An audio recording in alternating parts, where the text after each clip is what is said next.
दोस्तों, आज की कहानी मेरी और मौसी की है। आशा है आप सबको कहानी बहुत पसंद आएगी। अगर कहानी अच्छी लगे तो एक लाइक ज़रूर कर देना। चैनल पर पहली बार आए हो तो चैनल को सब्सक्राइब कर लेना और हाँ, गंदे कमेंट मत करना प्लीज़। ये कहानी केवल आपके मनोरंजन के लिए है। तो चलिए कहानी को आगे बढ़ाते हैं। मेरा नाम विनय यादव है।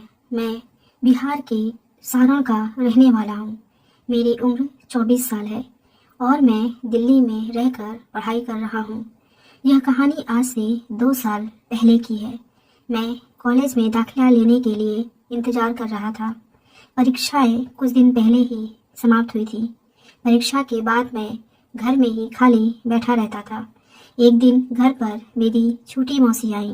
मेरी मौसी बहुत दिनों के बाद हमारे घर आई थी। साथ में उनके बच्चे भी थे। मौसी के एक लड़का और एक लड़की थी। वो दोनों बच्चे अभी छोटे ही थे। मौसी की उम्र भी ज़्यादा नहीं थी। वो 30 साल के करीब की रही होंगी। घर पर मम्मी से मिलकर वो मुझसे भी गले मिली। मेरे लिए यह सब सामान्य था क्योंकि मौसी हमेशा से ही मुझे प्यार किया करती थी। लेकिन इस बार मौसी की नज़र में एक शरारत सी दिखाई दे रही थी जो मुझे कुछ अजीब सी लग रही थी। फिर मौसी ने मेरे कंधे पर हाथ रखकर कहा, मोनू, तुम तो काफ़ी बड़े हो गए हो। मेरे घर में मुझे मोनू कहकर ही बुलाया जाता था। मैंने महसूस किया कि मौसी मेरे कंधे को इस तरह से सहला रही थी जैसे वो मेरे शरीर की मजबूती को जांच रही हो। मैंने मौसी की बात का जवाब देते हुए कहा, मौसी, अब छोटा ही रहूँगा क्या? मेरी बात पर मौसी मुस्कुराने लगी। फिर वो फ्रेश होकर मेरी माँ के साथ बातों में लग गई। मुझे उस दिन मेरे दोस्त की बहन की शादी में जाना था। तैयार होकर मैंने माँ से कहा कि मैं शादी में जा रहा हूँ। माँ ने मुझे टाइम से घर वापस आने के लिए कह दिया। मैं घर से निकल गया। शादी में जाकर देखा तो मेरे बाकी दोस्त भी आए हुए थे। महफिल पूरी सजी हुई थी। उन लोगों ने दारू पीने का प्रोग्राम बनाया हुआ था। मेरे मना करने के बाद भी उनके जोर देने पर मुझे पीनी पड़ी। फिर मस्ती में रात के 3 बज गए। सर्दियों के दिन थे और ठंड बहुत पड़ रही थी। तभी माँ का फ़ोन आया और वो मुझे घर आने के लिए कहने लगी। माँ ने कहा कि उनकी तबीयत ठीक नहीं है। उन्होंने बताया कि पिताजी भी घर पर नहीं हैं और वो दोनों मेरा ही इंतज़ार कर रहे थे। माँ ने मुझे जल्दी घर पहुँचने के लिए कह दिया। मौसी भी अभी तक सोई नहीं थी और वो लोग मेरा ही इंतज़ार कर रहे थे। मैं अपने दोस्तों के साथ बाइक लेकर निकल पड़ा। 35 किलोमीटर का सफ़र था। रास्ते में घना कोहरा छाया हुआ था। बाइक पर बैठे हुए मेरे दांत कपकपा रहे थे। जब मैं घर पहुंचा तो पूरा कांप रहा था। मैंने घर के बाहर पहुंचकर मौसी को फ़ोन किया। मौसी ने आकर दरवाज़ा खोला और मैं जल्दी से अंदर घुस गया। अंदर जाकर मैं सीधा अपने रूम में चला गया। मैंने जूते निकाले और कंबल उठाकर उसमें दुबक गया। मुझे बहुत ठंड लग रही थी। मौसी को शायद मेरी हालत का अंदाज़ा हो गया था। वो कुछ मिनट के बाद मेरे कमरे में आई तो मैं कांप रहा था। वो कहने लगी, मोनू, तू तो सर्दी से कांप रहा है। रुक, मैं तेरे लिए चाय बनाकर लाती हूँ। इतना बोलकर मौसी रसोई में चली गई मेरे लिए चाय बनाने के लिए। तब तक मैं कंबल की गर्मी लेकर थोड़ा गर्म हो चुका था। अभी तक मुझे दारू का नशा चढ़ा हुआ था। मैं अपने फ़ोन में टाइम पास करने लगा।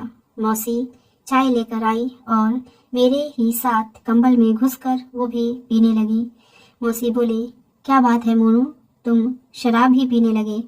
उन्होंने मेरे मुंह से आ रही महक से समझ लिया था कि मैंने दारू पी रखी है। मैं, नहीं मौसी, मुझे नशे की आदत नहीं है। वो तो आज मैं शादी में गया हुआ था तो दोस्तों के साथ थोड़ी पी ली थी।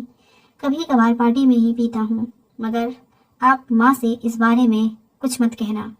हंसते हुए मौसी बोली, अरे नहीं पगले, मैं कुछ नहीं कहूँगी। इस उम्र में तो यह सब नॉर्मल सी बात है। मैं सब समझती हूँ। अब तक मेरी चाय खत्म हो गई थी।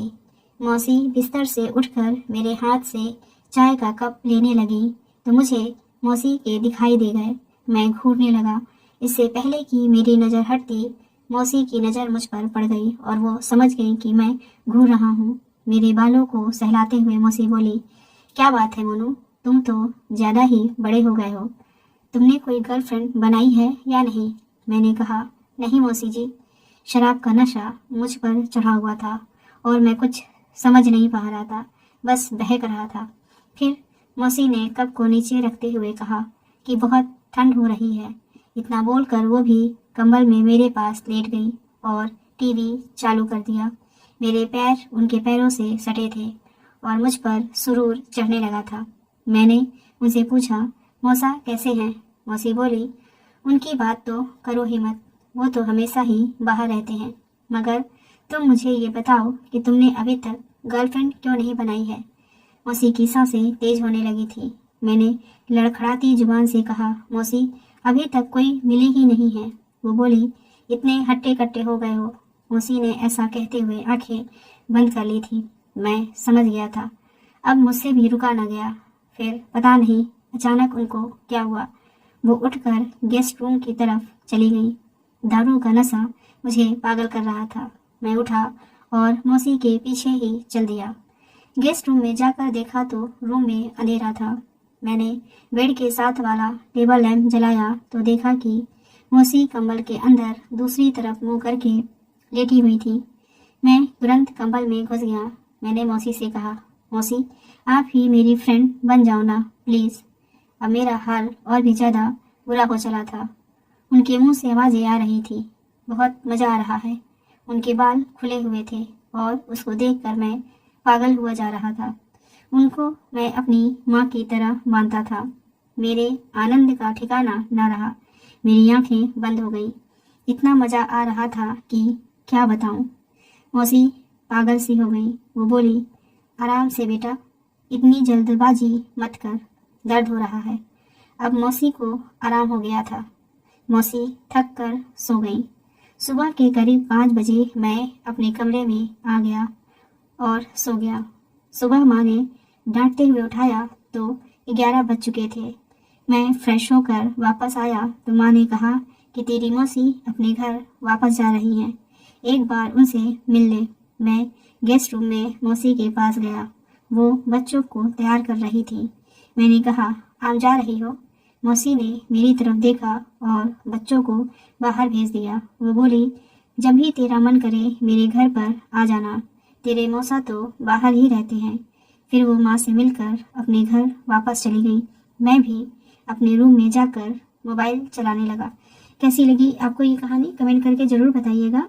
मिलते हैं अगली कहानी के साथ। धन्यवाद।